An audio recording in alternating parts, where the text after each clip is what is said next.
Здравейте от студиото на fitpersona.com. Аз съм Николай Николов, а днес ни гостува Цвети Капитанова, която ни изненадва точно след великденските празници с един специален сладкиш. Здравей, Цвети! Разкажи ни повече за сладкиша, който представяш днес. Здравей, Ники! Това е адаптация на така популярния чизкейк, в който обаче сме използвали материали, които намаляват калорийността му и също така са много добър източник на протеини. Заменили сме калоричното маскарпоне или рикота с извара и също така основата на чизкейка е направена от ядки и сушени плодове вместо от бисквити. Колко време е необходимо на една жена, за да направи този сладкиш? Специално това става много бързо, може би около 20 на минути. Също така в крема съм използвала и круши. Става нещо много приятно и свежо и спокойно може да хапнем в дните, когато тренираме или в свободния ни от режим ден, неделя обикновено. Колко парчета може да си позволим да хапнем? Било той диетичен, не трябва да прекаляваме, защото все пак си е десерт. Мисля, че едно стандартно парче е добре. Какви други десерти скоро ще предложиш на всички твои читатели и на всички твои последователи?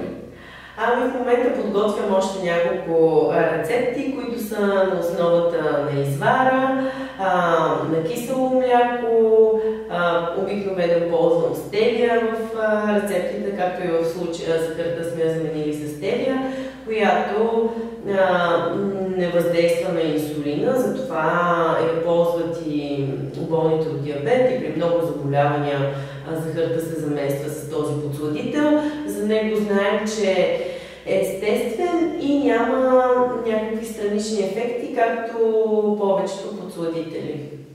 И още един въпрос, който пристигна на нашата електронна поща. С какво може да заменим? Може ли захарта да заменим с нормалната захар, с кафява захар или по-полезна е захарта от остров Маврици? Принципно най-добре е да заменим захарта изцяло с стевия. Но проблема идва от това, че когато правим десерт, захарта служи не само за овкусяване, но и тя придава консистенция и цвят на самия десерт. Затова понякога ползваме и меласа или тази черна захарна шоколада, за която имаш предвид. Но в повечето случаи се стараем да използваме стевия. Сега тя също има един определен вкус, който не допада на всички. Те могат да използват кленов сироп, могат да използват меласа, които със сигурност са по-здравословния вариант, отколкото бялата захар. Благодаря ти. Аз сега ще опитам, за да разбера доколко е вкусен на този десерт и дали наистина достатъчно заменя традиционните десерти. Ти може да ни разкажеш за тренировките през месец май по Body Design.